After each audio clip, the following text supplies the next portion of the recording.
Boa noite, meus irmãos. Boa noite. Bom, bondade e misericórdia sejam sempre vivas nas nossas vidas. Vamos lá, Apocalipse capítulo 12, versos 7 a 17. Apocalipse 12, de 7 a 17.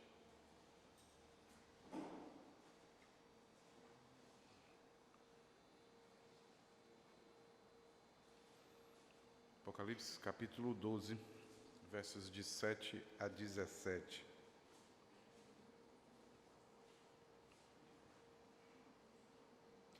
O texto assim nos diz: Houve peleja no céu. Miguel e os seus anjos pelejaram contra o dragão. Também pelejaram o dragão e seus anjos. Todavia não prevaleceram, nem mais se achou no céu o lugar deles. E foi expulso o dragão, a antiga serpente que se chama Diabo e Satanás, o sedutor de todo o mundo. Sim, foi atirado para a terra e com ele os seus anjos. Então ouvi grande voz do céu proclamando: Agora veio a salvação, o poder, o reino do nosso Deus e a autoridade do seu Cristo, pois foi expulso o acusador de nossos irmãos, o mesmo que acusa de dia e de noite diante do nosso Deus. Eles, pois, o venceram por causa do sangue do Cordeiro e por causa da palavra do testemunho que deram, e mesmo em face da morte, não amaram a própria vida. Por isso, festejai, ó céus, e vós os que neles habitais. Ai da terra e do mar, pois o diabo desceu até vós, cheio de grande cólera, sabendo que pouco tempo lhe resta. Quando, pois, o dragão se viu atirado para a terra, perseguiu a mulher que dera luz ao filho varão, e foram dadas à mulher as duas asas da grande águia, para que voasse até o deserto, e ao seu lugar, e aí onde é sustentada durante um tempo, tempos e metade de um tempo, fora da visita da serpente. Então a serpente arrojou da sua boca atrás da mulher a água como um rio, a fim de fazer com que ela fosse arrebatada pelo rio. A terra, porém, socorreu a mulher. A terra abriu a boca e engoliu o rio que o dragão tinha arrojado de sua boca. Irou-se o dragão contra a mulher e foi pelejar com os restantes da sua descendência, os que guardam os mandamentos de Deus e têm o testemunho de Jesus, e se pôs em pé sobre a areia do mar. Deus, ilumina as nossas mentes, dá-nos, Senhor, o entendimento, e acima de tudo, ó Deus, que é aquilo que sempre pedimos aqui, é que o conforto, o consolo e a esperança, Senhor, que essas palavras foram dadas aos seus primeiros destinatários, possam também assim ser feitas nos nossos corações. Ó Deus grandioso, que Tu tenha misericórdia das nossas vidas, misericórdia das nossas almas, que as dúvidas, Senhor, que muitas das vezes temos dos dias que virão, que muitas das vezes temos dos nossos próprios destinos, possam ser acabadas, possam ser apagadas, possam ser todas preenchidas, ó Deus grandioso, pela esperança que Tua palavra nos traz. Te louvamos, bendizemos o Teu nome e te suplicamos que Tu te revele a nós e que Tu edifique as nossas vidas através de Tua palavra. Em nome de Jesus é que nós te oramos. Amém, Pai. Meus amados irmãos, nós estamos diante de um dos textos mais, vamos dizer assim, não complicados, mas diante de um dos textos mais mal interpretados que nós temos muitas das vezes quando olhamos para o livro do Apocalipse.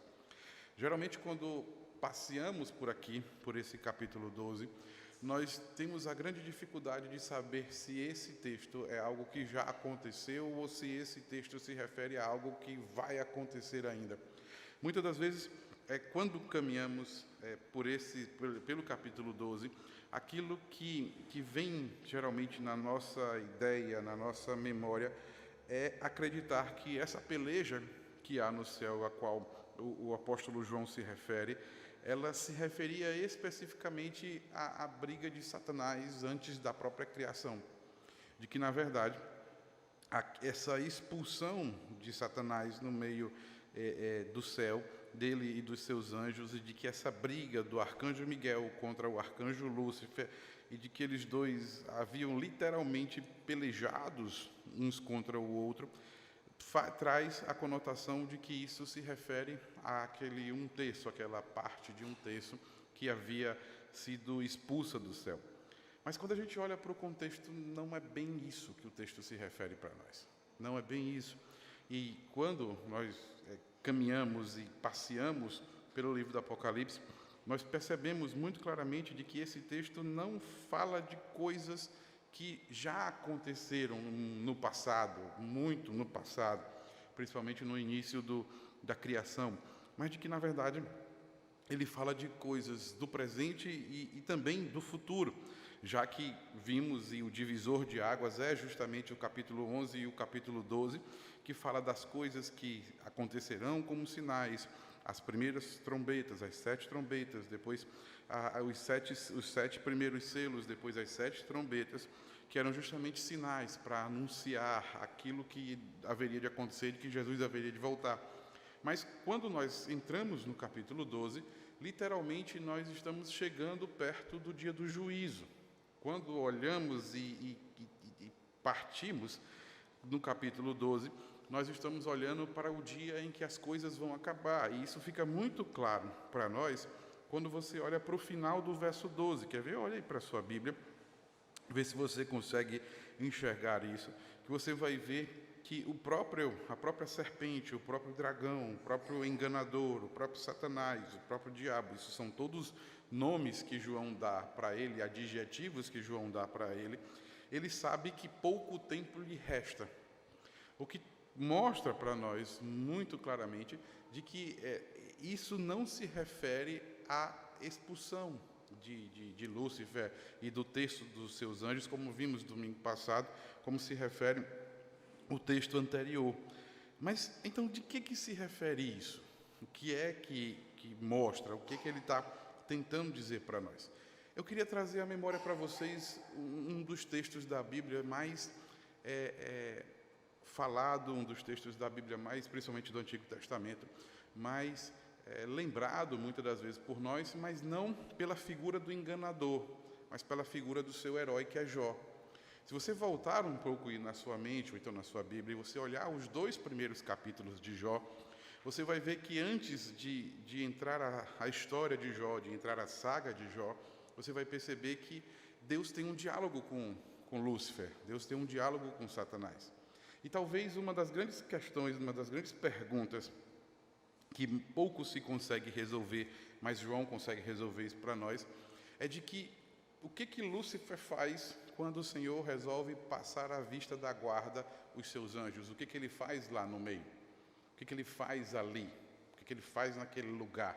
Se ele já tinha sido expulso, se ele não pertencia mais àquela horte celestial, se ele não pertencia mais à guarda real, o que ele faz então naquele lugar? O que ele se encontra ali? E o texto mostra para nós, lá em Jó, capítulo 1 e capítulo 2, que a razão de Lúcifer se encontrar naquele momento é para acusar a Jó.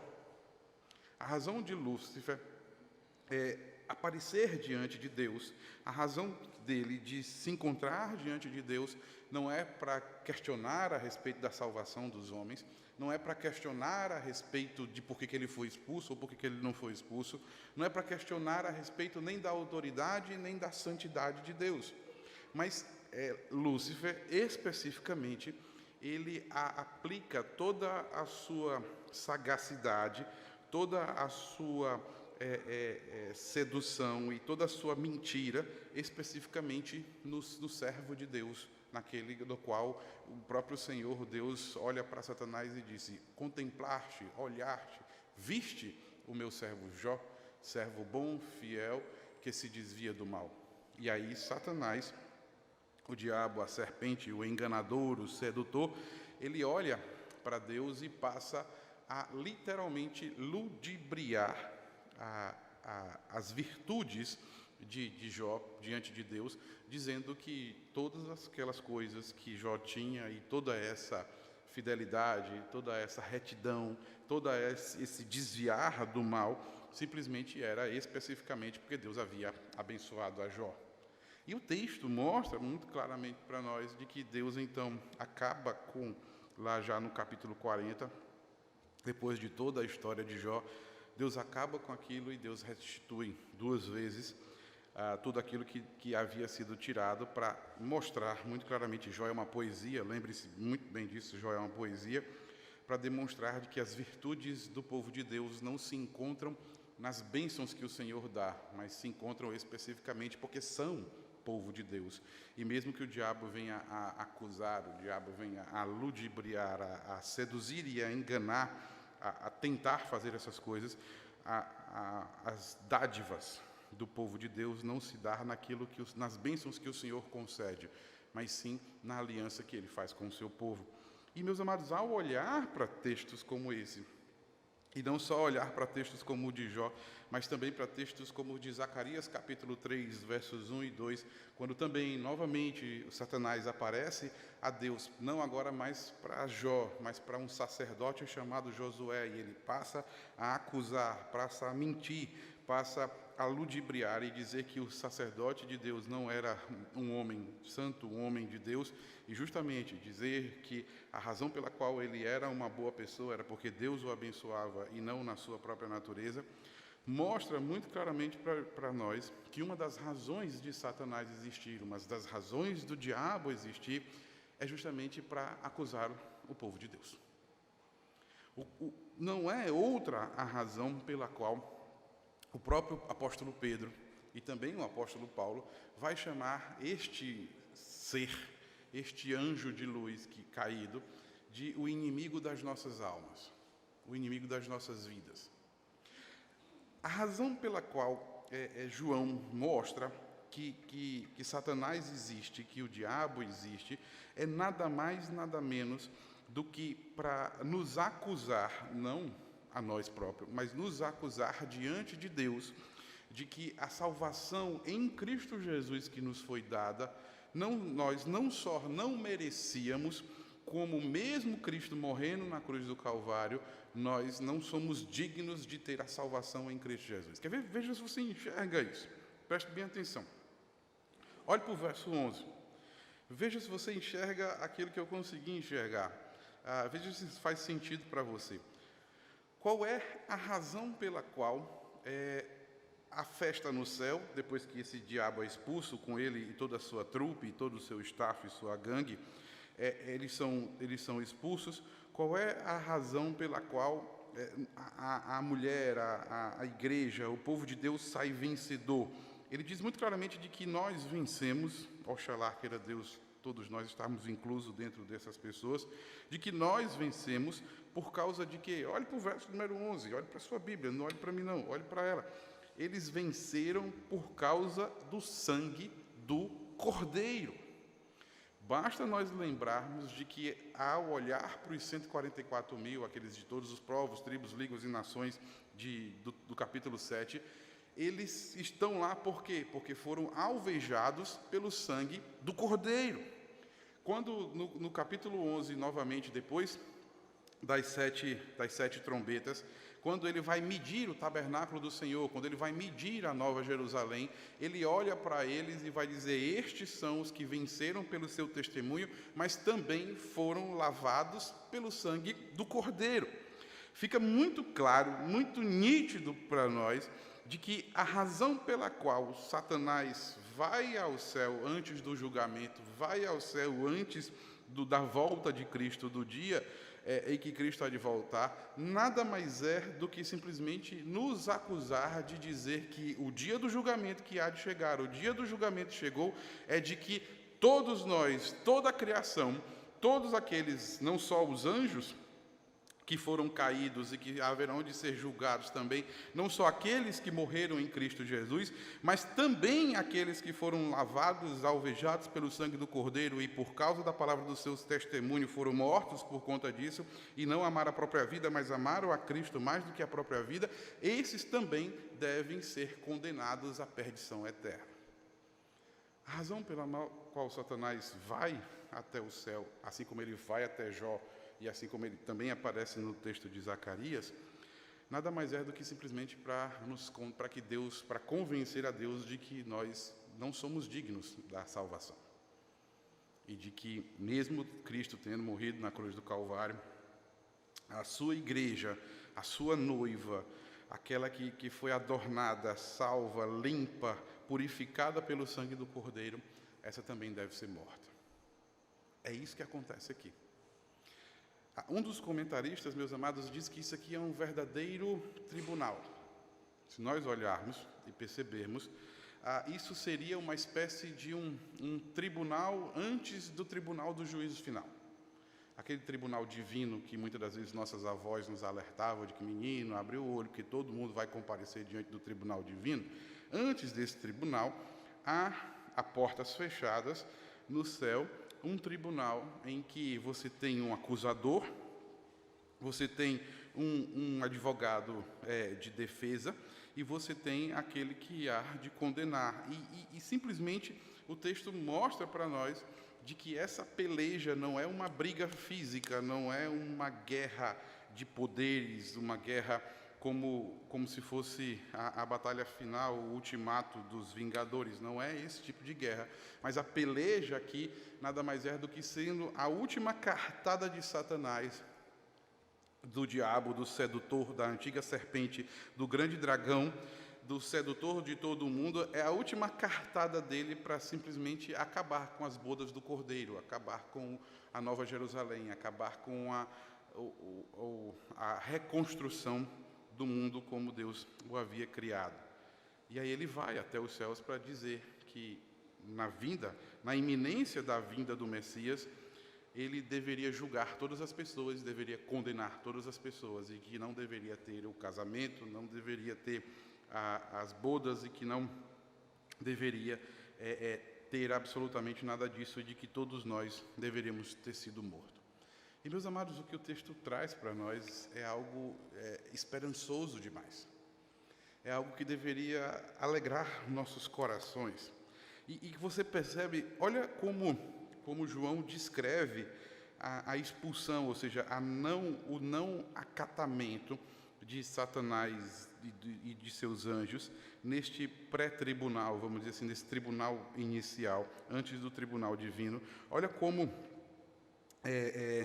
João descreve de que no momento em que ele é expulso, o acusador é expulso, olha como João descreve o que acontece no céu. Olha para o verso 12, bem aí. Ele diz isso: por isso festejai, por isso salmodiai, alegrai-vos, ó céu, e vós que habitais nele.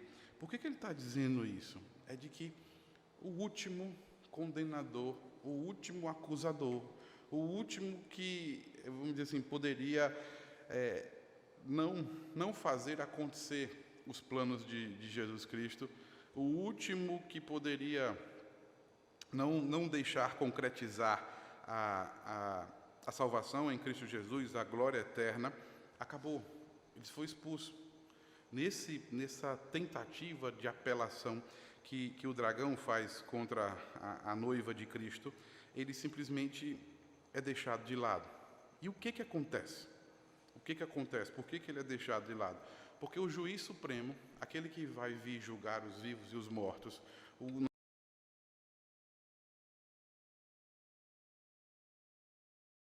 que vimos domingo passado, que nasceu da mulher para governar o mundo com o cetro de ferro na sua mão direita, aquele que foi digno de abrir os selos, o leão que morreu, mas o cordeiro, aliás, o cordeiro que morreu, mas o leão que ressuscitou, aquele que veio para nos dar vida, ele então interfere diante das apelações do diabo, no verso número 10, e João diz que "e ouvi grande voz do céu proclamando", ou seja, o leão da tribo de Judá, como quem bate na mesa, como um grande déspota, como aquele que reina e governa sobre todas as coisas, como um grande soberano sobre todas as coisas, chega e disse: "Cala a boca, Satanás, basta, Satanás, não tem mais jeito para ti, tu és o enganador e tu não vai enganar as pessoas aqui".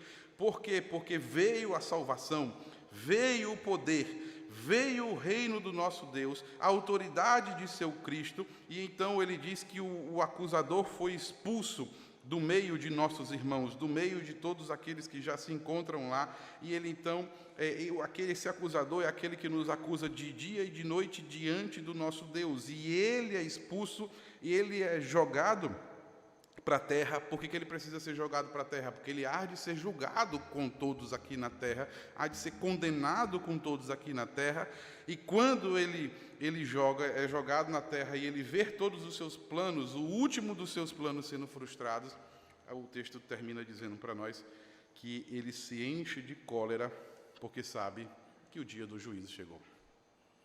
E que todos os seus planos foram frustrados, todas as suas tentativas foram jogadas de lado, todas as suas tentativas foram por água abaixo, porque o livro se encontra na mão direita de Deus.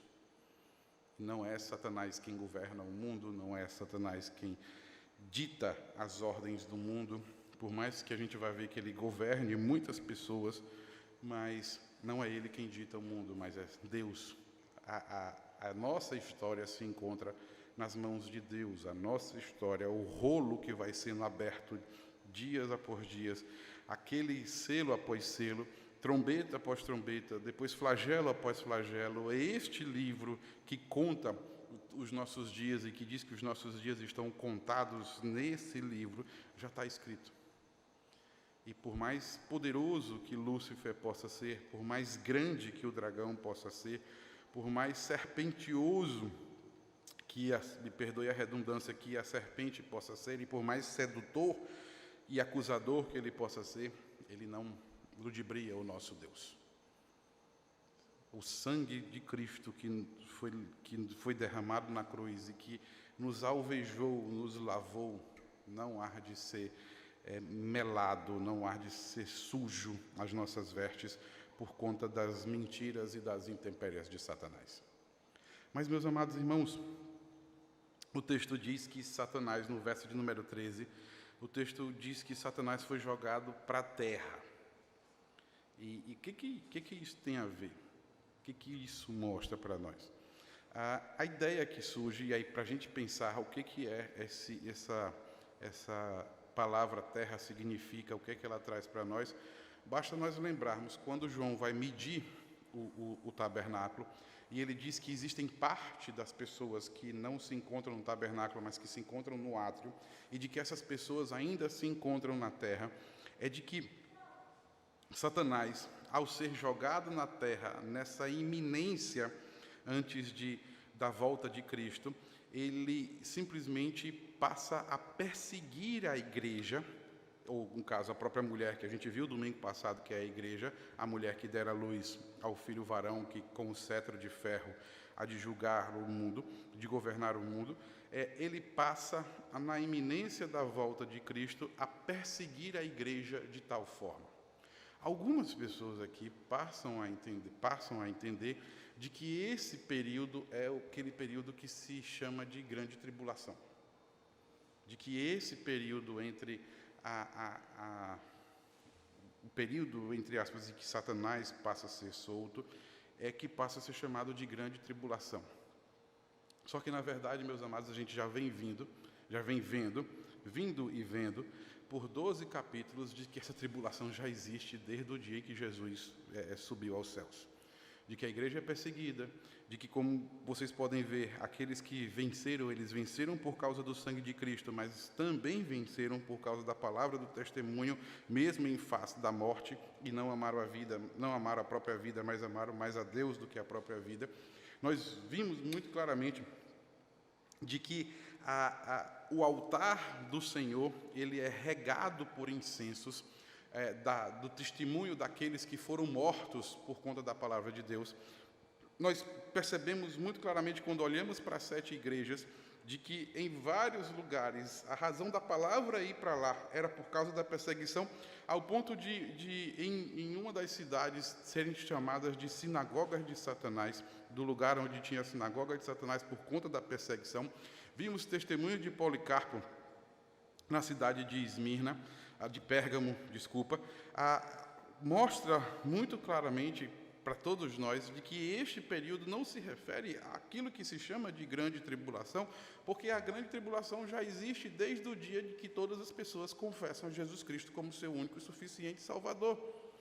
O próprio Jesus, no Sermão do Monte, quando iniciou seu ministério e dar as bem-aventuranças, ele diz muito claramente: bem-aventurados sois quando mentirem, vos injuriarem, jogarem pedras em vós, prenderem vós, mentirem contra vós, não por vossa causa, mas por causa do meu nome. E ele mostra que, claramente, bem-aventurados nós somos quando essas coisas acontecer conosco. O próprio apóstolo Paulo, quando vai falar lá em 2 Tessalonicenses a respeito da vinda de Jesus, ele diz que tende por bom ânimo quando passardes por provação, porque isso significa que vocês foram aprovados na vossa vocação. A aprovação é justamente para isso, para que vocês pudessem ser dignos de adentrar no reino dos céus. O apóstolo o meu irmão de Jesus, Tiago, vai dizer para nós, ao escrever na sua carta, dizendo muito claramente de que tende por bom ânimo quando passardes por tribulação. Então fica muito claro para todos nós de que desde o dia em que Jesus foi assunto aos céus, a igreja passa por essa tribulação.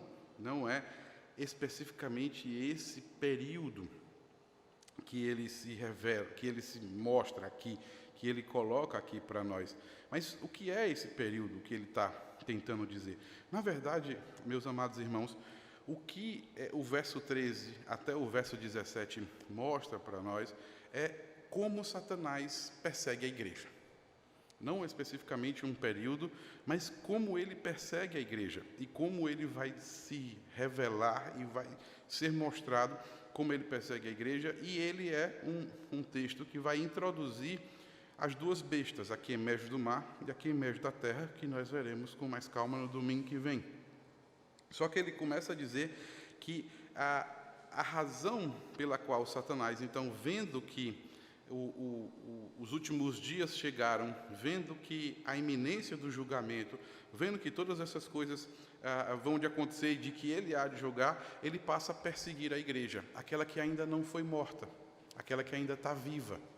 Provavelmente aqueles que ainda que serão arrebatados, aquele que Paulo diz que não serão os que dormem.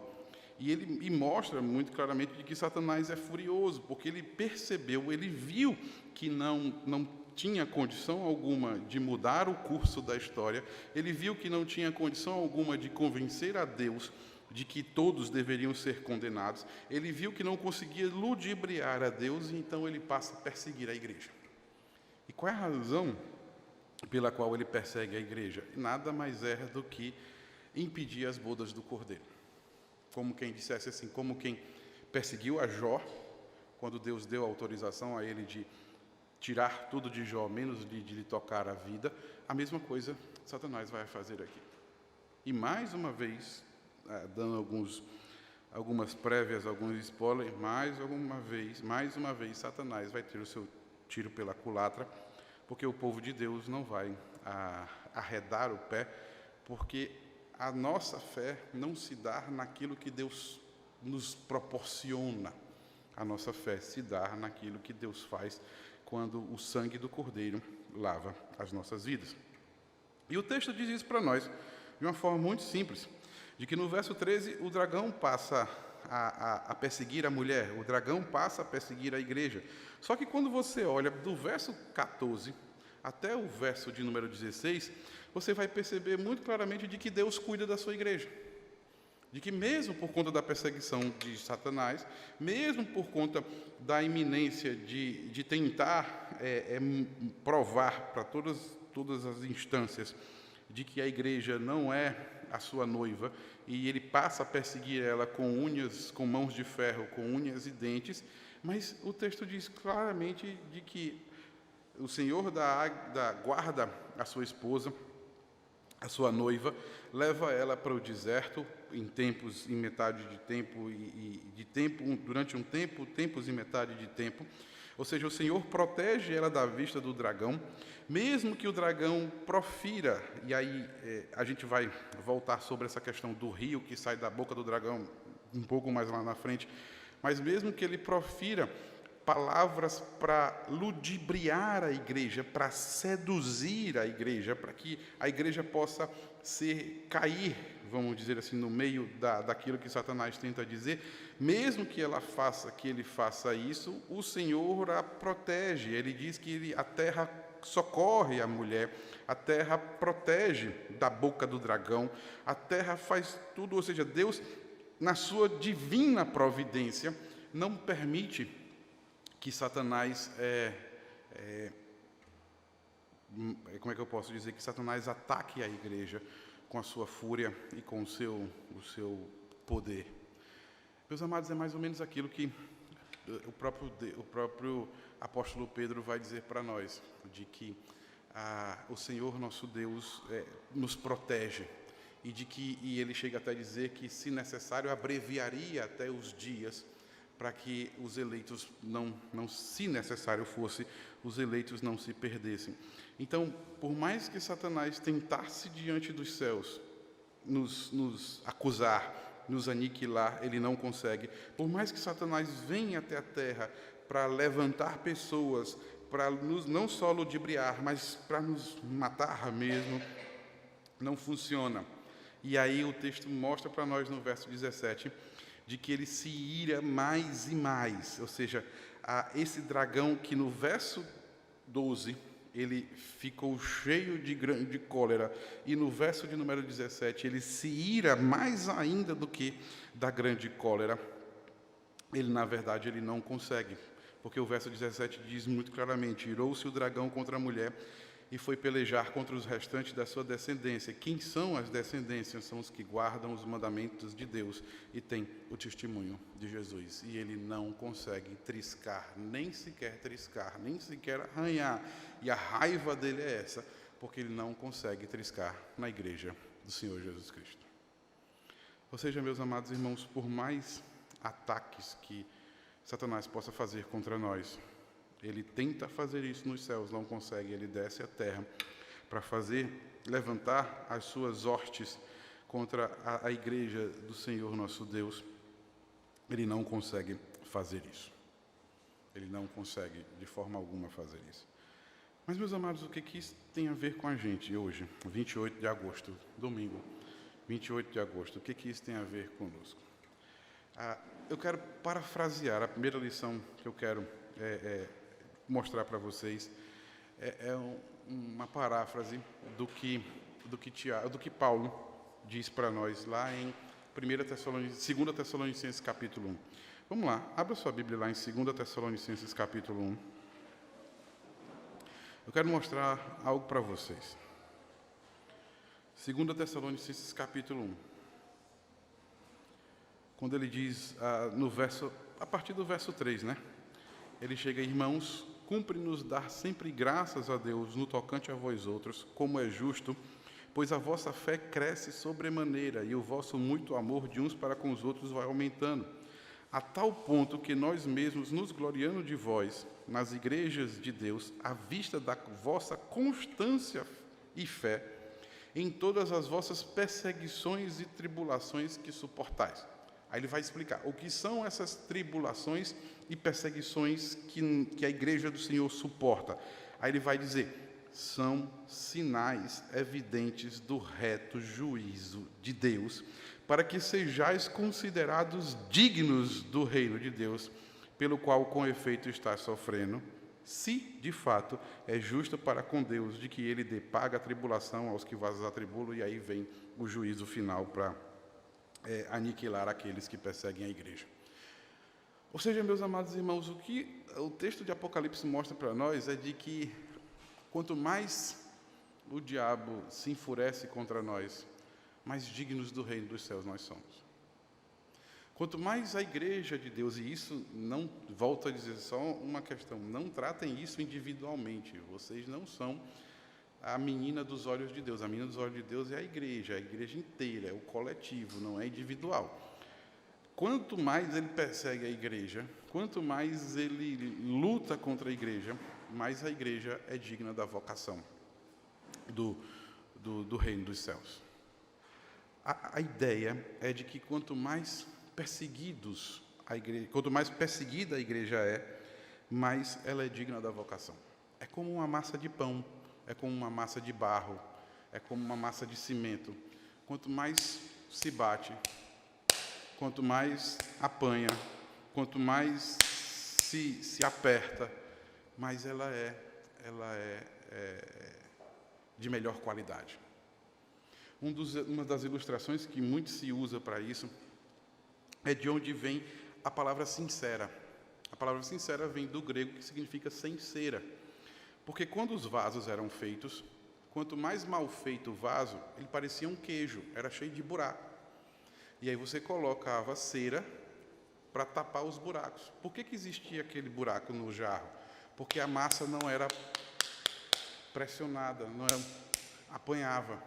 E aí ficava ar dentro da massa. Quanto mais se batia na massa, menos ar saía. O que Paulo mostra para nós e o que João mostra para nós, nada mais é, meus amados irmãos, de que a razão pela qual Deus permite que o ludibriador, a grande serpente, mexa conosco, assim como mexeu com Jó, e assim como mexeu com o sacerdote Josué lá em Zacarias, nada mais é do que para tirar